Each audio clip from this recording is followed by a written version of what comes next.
Welcome back to Screen Zen viewers. My name is Jason and we're talking today about Spider-Man Across the Spider-Verse. Is this a masterpiece? It can't be a masterpiece if it has flaws. Let's get into some of the standouts. The story and themes were amazing. This is not only a Miles telling, it first goes into Gwen's story and her origins that does tie into the main story through its themes. I like knowing backgrounds of other spider people. They're so different but so similar, and it's fun to actually see the differences between these spider peoples. We know that they lose people, that they they get bitten by the spider, which is the main thing of how they even get their powers. But it's always fun to see the little variations within each spider person. The theme of standing out on your own, I argue, is the main theme. Miles, from him believing that not every spider person needs to have the same exact origin, Uncle Ben. The thing that binds these spider people together is that each one of them has loss or has lost something in their lives, someone in their lives, but they become heroes anyway. Another standout was definitely the voice acting. As I was watching from beginning, middle, and end, no one slipped. Everything was great. From Shamik Moore playing Miles, we have Issa Rae, who played Spider-Woman, Haley Steinberg as Gwen Stacy, Spider-Man 2099 actually played or voiced by Oscar Isaac, and then Hobby, aka Spider-Punk, played by Daniel Kaluuya. Also a standout, everything was visually stunning, just kind of what you would expect after seeing the first film. Well, they take it up a notch in this film. It's not distracting, and it makes sense. They have different art styles for each of the different spider-verses that they're actually visiting, or spider-worlds that they're actually visiting, and it just made sense. This multiverse was more fleshed out in this second movie than we probably get in all of the DCEU as well as the MCU. Very well done. You find out that only certain people or spider people are able to traverse the multiverse.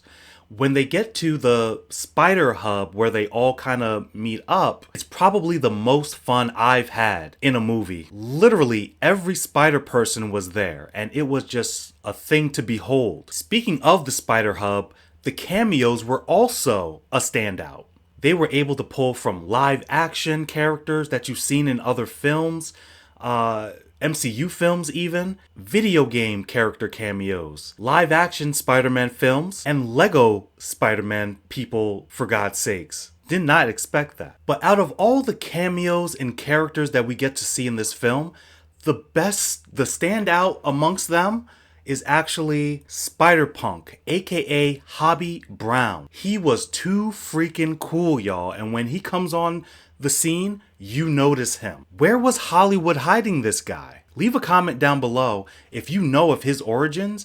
Okay guys, we're gonna get into some of the cons. I know that it can't just be action all the time. They're showing the relationship between Miles and his parents, his mother and father. He's Spider-Man, having all this baggage of saving people, saving his neighborhood, saving the world, the multiverse even, and then having to hide it from his parents. So that does come into play in this. In a couple of instances, each time I saw it, it just kind of brought the movie down. They were a little bit boring in my perspective. As we're getting all this different multiverse stuff, these were definitely my least favorite parts of the film. And the only other con I had, and spoiler alert guys, there is a big cliffhanger at the end. I wanted to finish this story, but because they kind of left me hanging literally, it took me out. They forced me to not finish what I started.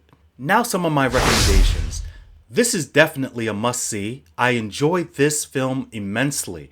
Was it a masterpiece? I'll have to say no, only because it didn't actually finish the story, and there were parts of this that were a little slow and a little boring in my opinion. I do recommend you see this film, and if I had to give this a star rating, I would give this a 4 out of 5.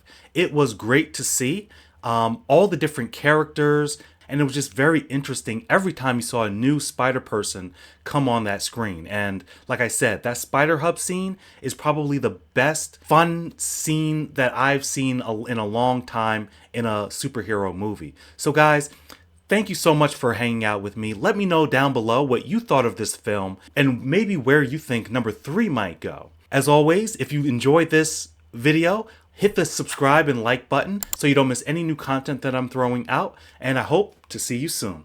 Have a great one, guys.